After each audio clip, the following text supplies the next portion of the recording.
Salut, c'est Alex. Aujourd'hui, on va isoler notre mur avec de la cellulose. La cellulose, c'est très simple. C'est du papier journal qui est déchiqueté, auquel on met un agent inifugeant.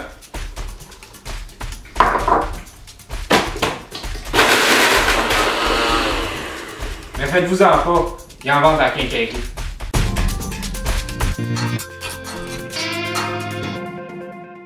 La cellulose, c'est mon isolant préféré. Il est très écologique, en plus il est insonorisant et il est super facile d'accès. On peut l'acheter à peu près n'importe où, dans n'importe quelle grande surface, même les petites quincailleries en région. C'est super facile à installer, on peut louer les machines, c'est très efficace. Je vous montre comment ça se pose. Alors c'est le retour de Loulou qui est revenu m'aider. Oui. Donc ça ici, c'est une machine qu'on a louée chez Home Depot ou chez Renault Dépôt. Toutes les grandes surfaces, quand vous achetez de la cellulose, vous pouvez louer la machine. Mais la meilleure machine qui existe sur le marché, c'est Location Simplex qui l'ont, c'est la Force 1. C'est elle qui va compacter le plus la cellulose, qui va donner une meilleure efficacité.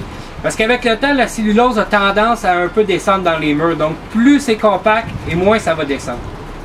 Comment ça marche, Loulou? C'est super facile. Je veux savoir. On prend de la cellulose avec un X-Acto.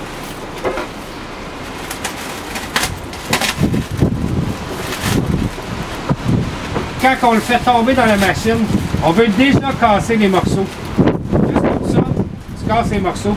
On remarque qu'on est à l'extérieur en ce moment, ils vendent beaucoup, mais je vous le jure, vous ne voulez pas faire ça en dedans.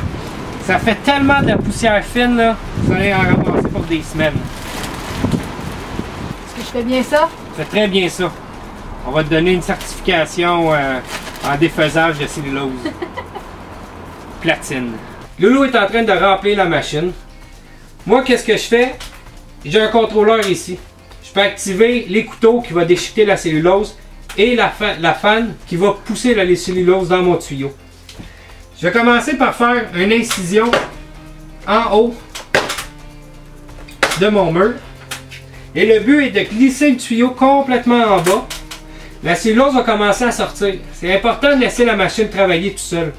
On laisse le tuyau bas, la cellulose va sortir, ça va se compacter. Puis ensuite, quand on entend que ça force un peu ou qu'on voit que c'est pacté, on le lève tranquillement, juste à temps qu'on est rendu en haut. Rendu en haut, on essaye de mettre le plus de cellulose possible. Une fois que c'est fini, on va venir boucher le trou avec du duct tape.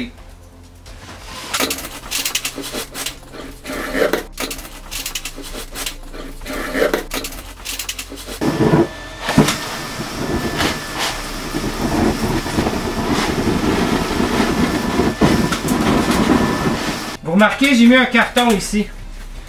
Ça aide un peu. C'est un petit truc personnel que j'ai appris à force de recevoir de la cellulose d'en face. Je prends un carton comme ça bouche un petit peu le trou que j'ai fait à l'X-Acto. Ça l'empêche de trop revoler.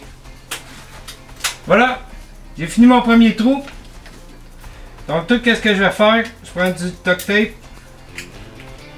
qui est toujours dur à trouver le bout. Je vais venir boucher mon trou que j'ai fait.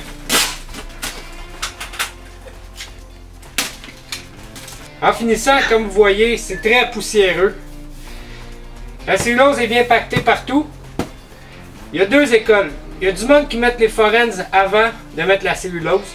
Moi, je trouve ça plus facile de mettre la cellulose avant. Il faut juste s'assurer qu'on ait assez de tac. Et ensuite, avec la forense, on vient tout écraser. C'est plus facile pour mettre la cellulose. Ça fait moins d'entrave au tuyau.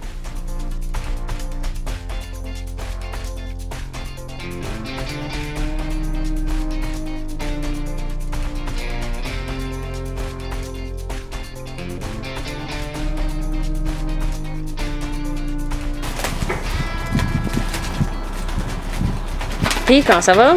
Je suis très agile avec un X-Acto. Hein? On voit ça. Je l'utilise tous les jours.